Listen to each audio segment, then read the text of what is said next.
Good morning. Good morning. Good morning. Good morning. This is Fresh Baked Manna Live, and my desire is to come to you every morning to help you build your life and your faith. That's what it's all about. It's you showing up in the world, being the best version of you that you can be. And so, what we endeavor to do every morning is to give you a little bit of something to help jumpstart your day, to help you move into the day powerfully, matter of factly, knowing that God is with you, that His Spirit resides on the inside of you, and that no weapon formed against you will prosper today. There's grace for today. You know, every morning when we get up, we should be thanking God for the grace that abounds in us and the grace that abounds toward us. And so that's what we're doing. Good morning, everybody. Come on in here. I think that they opened up the share so we can do watch parties again. Yeah, the election is somewhat over. And so because of that, they opened things up and we were able to do watch parties yesterday. So share, share, share. Let's get as many people out here as we can. We've been talking all week about transition and navigating through the various transitions of life and how important they are to your life as an individual. I said before that no matter who you are, no matter, you can look in the mirror and tell things are changing, your life is shifting, that just like you can see in your physical body that things are changing, you can tell in the world around you that things are also changing. And so all of us are going to go through these various transitions of life, but there's grace to get through every transition. And we've been talking about that all week long, understanding that for every vocation, I've said it before, for every vocation, there is an equal allocation of grace that will rest on your life. You will never ever step out to do something, especially when it comes to being an individual that's so focused on the fact that God has something for me to do, that I live a purpose-driven life, as Rick Warren coined the phrase. I live a purpose-driven life. And because I live a purpose-driven life, everything I do is strategic.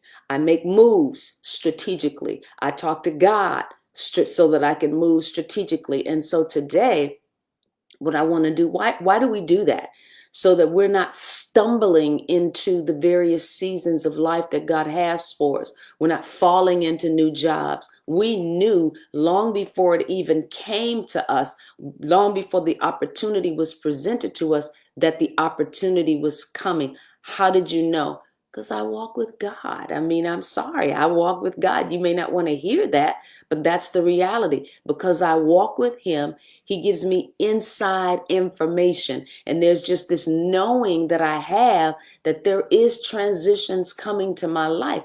And the transitions that come to my life in some way, shape, form, or fashion, even if it comes into my life looking like it could be a bad deal, if I listen to God, I'm going to be on top no matter what happens.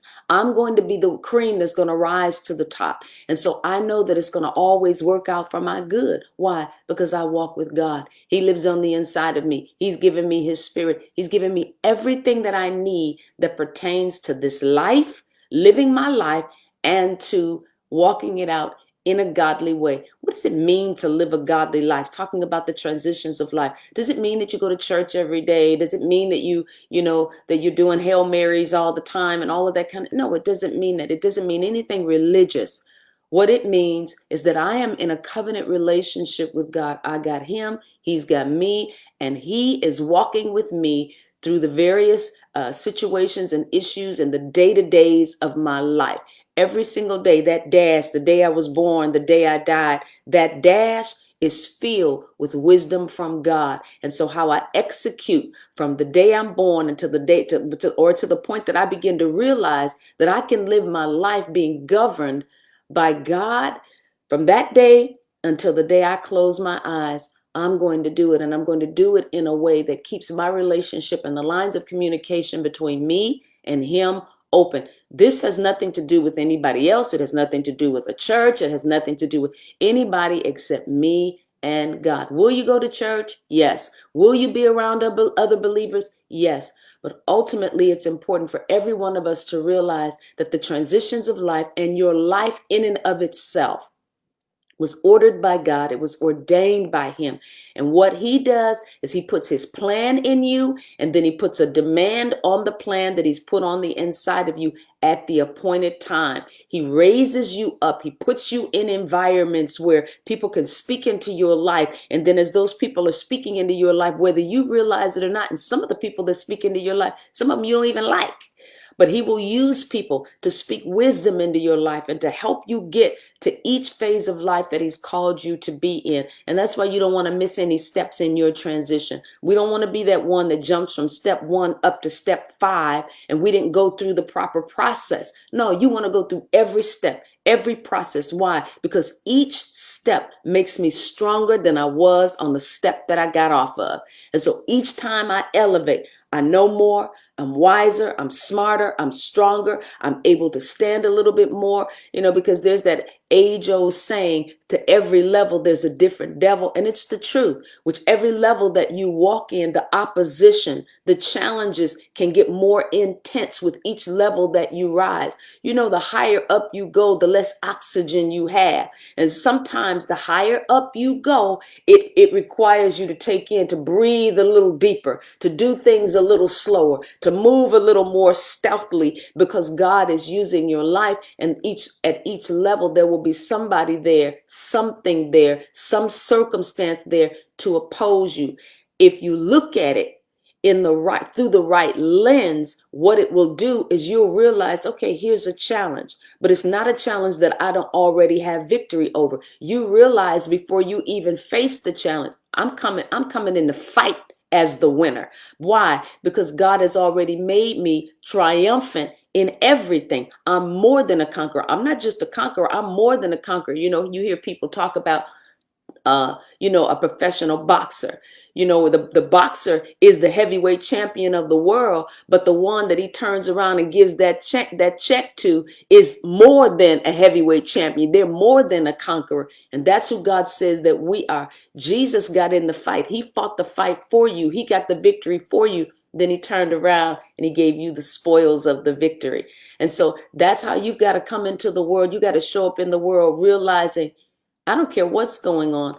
I came in to win. And I love what Bill Winston says. We didn't come in to settle in and to compromise. We came to take over. And that's our mindset. You got to come into whatever realm, wherever God has called you to be, whether it's in business, ministry, parachurch ministry, arts center, whatever mountain of society God has called you to be in. You got to realize that he has an expectation that you're going to show up strong, and you're going to show up showing them, I serve God, and because I serve him, his wisdom rests on me, and I can use that wisdom to make this organization better than it is right now.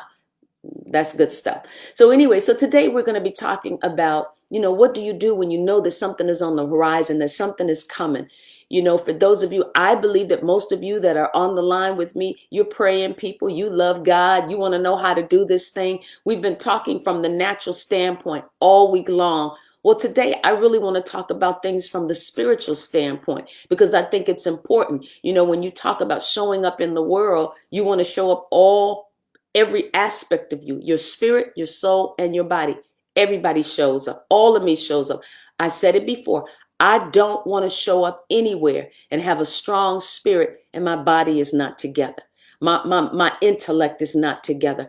I want to show up in every element, no matter where somebody may look at me, no matter what angle they may, the intellectuals may look at me and say, okay, you got a little bit of something. Then the spiritual people can look at me and say, okay, she's solid, he's solid, and then the physical people say, okay, they take care of themselves. Okay, this is a great package here. That's what you want. You want to be an example to people of what God will do in your life. But to start out, we got to start out with our nucleus. And our nucleus is that inner man, our spirit, looking at who you are on the inside, because who you are on the inside is going to determine how you act on the outside and how you show up in the world. And so we know that God lives on the inside of us. We got that. That's no doubt about that.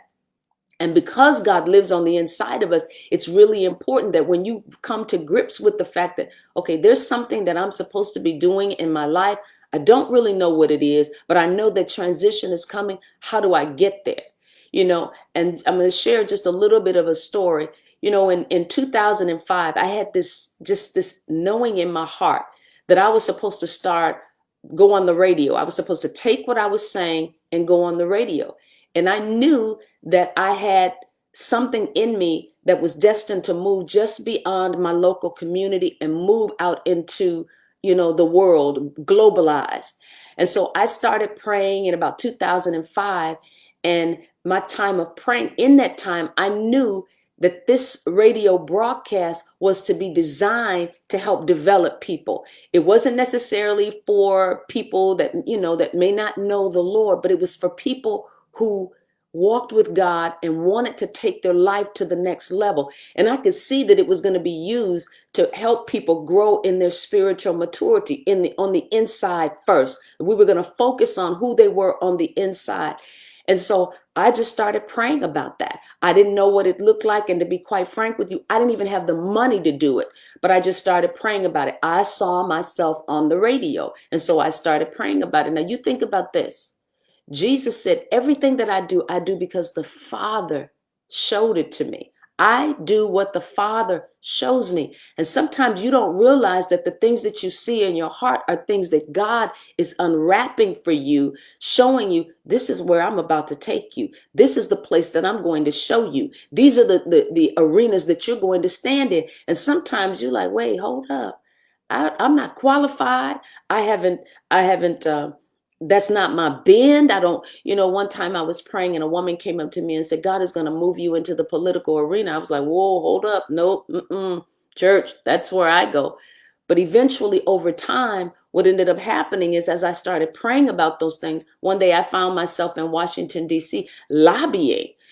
So what was happening? I saw it in my heart before it happened, and I was faithful to begin to pray it out. We call that praying it forward. You pray it out, and then you're going to eventually walk it out. And God will put people in your path that will help you and strengthen you. But ultimately, the work is to be done on your knees, or the work is to be done before you ever step out to do anything with God in God's space. He's the one that I'm talking to constantly about the things I'm thinking, the places that I want to go, the things that I see that I'm like, how am I going to get there? How am I going to do this? Where's the money going to come from to do this?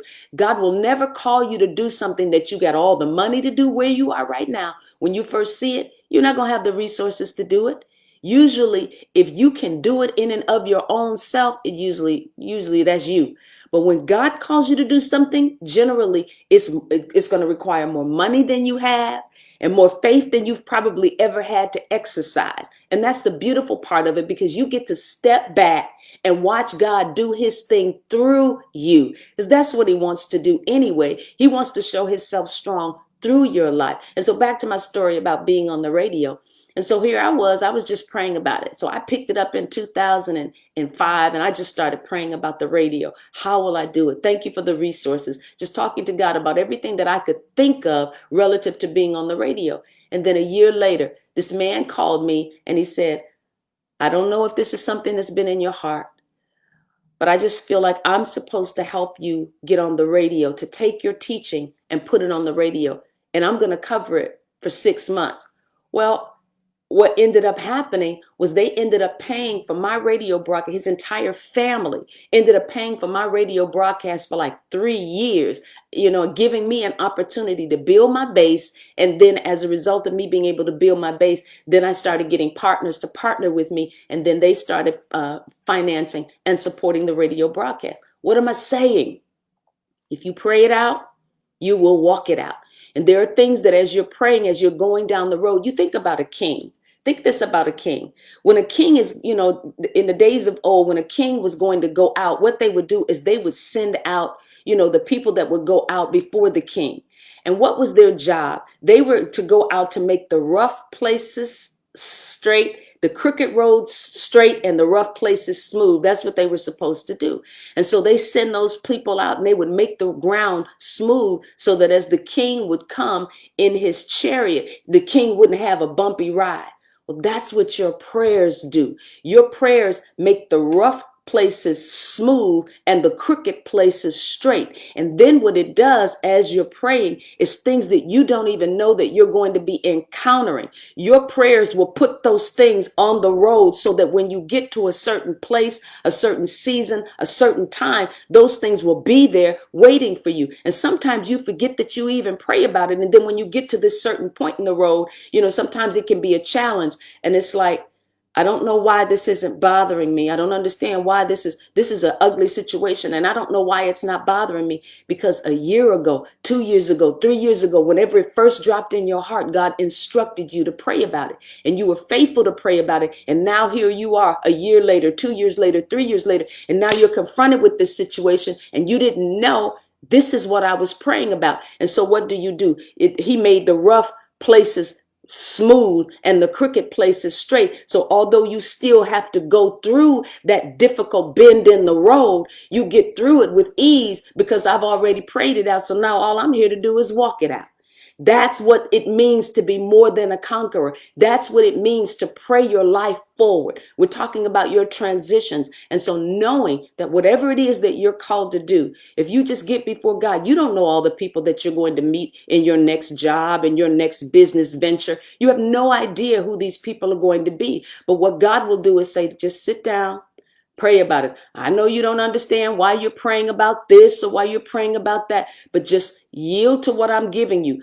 Follow the leading that I put in your heart. And if you do that, what you will find is that you will walk through situations in victory. And there'll just be this knowing that even though I'm going through this difficult time, God's got me.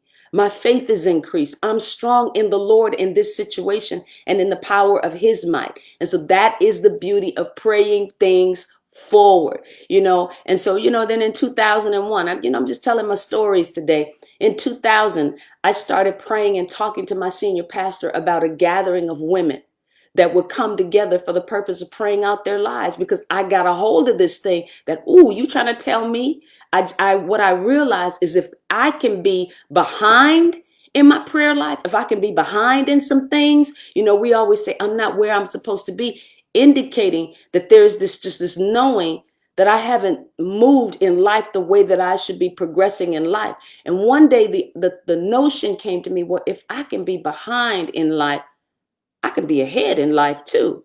And so, of course, not ahead of God, because he's the Alpha and the Omega. He knows all things. But I started thinking, what if I begin to pray about my life years before, years in advance, like praying right now? I pray for my kids. Neither one of my kids are married, but I've been praying for my children's spouses for years, praying about the wife for my sons and all of that. For years, I pray. What was I doing? Looking ahead. That's what God does. His name is Jehovah Jireh. He's the God that sees ahead, and he makes provision because he knows what's ahead. Well, I don't always know what's ahead. You don't always know what's ahead, but God does. And so what we do is we hook up with him and we say, teach me how to pray about my future. Teach me how to pray about things that are to come. And so in 2001, I started praying because I saw all these women coming together. And I didn't know, and I saw them. I saw myself teaching them in the round. I was in like a stadium and I saw these women coming together. And so I saw Lamentations 2:19, all of them coming in, and in this vision that I had, they were laying down their lives, their marriages, their relationships, their kids, their businesses, everything about a woman. They were bringing it to this altar and they were laying it on the altar. And so then in 2007, 6 years later, actually it was 7 years later, I did my first Women in Worship. And if I thought it was going to be 100 women coming, it was over 200 women coming. The next year I did it, we had over 400 women coming. The next year I did it, I had over 700 women coming. And the next year, over 1,000 women. It's just continued to grow. Why? Because I saw something in my heart. And in 2000 and 2001, I took the time, slowed my life down, and I just began to pray about what I was seeing in my heart. What was I doing? Praying it out. And then 7 years later, I started walking it out. Why am I sharing this? because throughout your life, it's essential that you learn how to be led by God in your prayer life. You got to understand the importance of praying things out so that you can walk it out. Again, thinking about those nobles and those knights. If the king had to travel, on a bumpy road, it would make his journey very difficult. And in most cases, he couldn't get where he wanted to be. And so you even think about this with Jesus. John the Baptist, he was sent to prepare the way for Jesus. So it's scriptural that there's a messenger that will go ahead of you before you begin to live out your life. And your prayer life can be, your words can be the messenger that can prepare the way for you. In Isaiah 57, verse number 14, it says, cast ye up, prepare the way. Take up the stumbling blocks out of the ways of my people. The Message Bible says it like this: build, make a road, clear the way, remove the rocks from the road that my people will travel. And so this is so important. You got to build, you got to make, you got to clear, and you got to move. And those are the things that you're doing as you're praying your life ahead of time, talking about the transitions of life. I'm not saying something to you all that I have not experienced, that I have not lived. I live this. This is how I've gotten to where I am today. I didn't just jump out here and start doing the things that I believed that I was called to do. There was a period of my life where I was on the backside of the desert. And that's what you got to realize. That meantime, nobody knows who you are. Nobody's calling you. Nobody's asking you to speak for them. Nobody recognizes the gifts and the talents that you are. Everybody's got to go through that season. That's an important season of your life.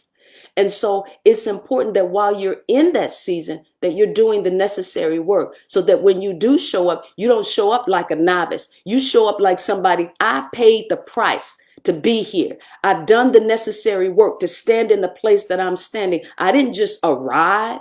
I've done the necessary work. I've walked on every step, stood on every step, got through every trial, every test, every circumstance, got through every bit of backbiting, every bit of disloyalty, everything that I needed to get through to get here. I earned my right to be here. Those of you that are jumping over the steps, you didn't earn your right to be here, but I did.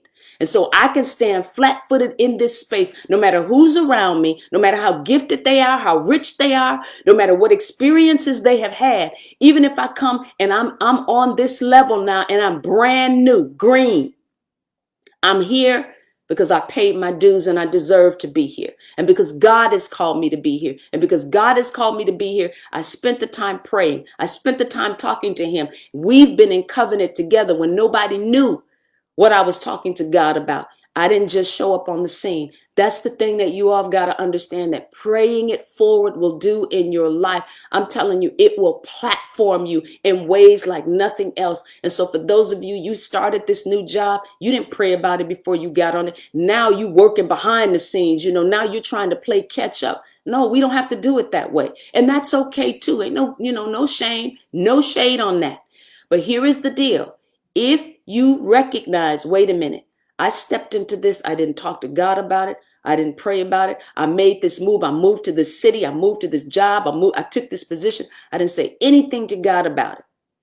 Now I need to be praying about what's ahead as I'm in this place. Lord, what do you want me to do? Where do you want me to be? If I did it, forgive me. The Bible says, in all of your ways, acknowledge him. In all of your ways, in every way that you have, acknowledge him. And here is his promise in it. If you acknowledge me, I will direct your path, is what he said. I'll show you what to do. I'll show you where to go. I'll show you where to stand. The word is a lamp to your feet and a light to your path. And God has promised never to leave you, never to forsake you. He's got you. He's with you. I hope I said something today that's increased you all, that's helped you.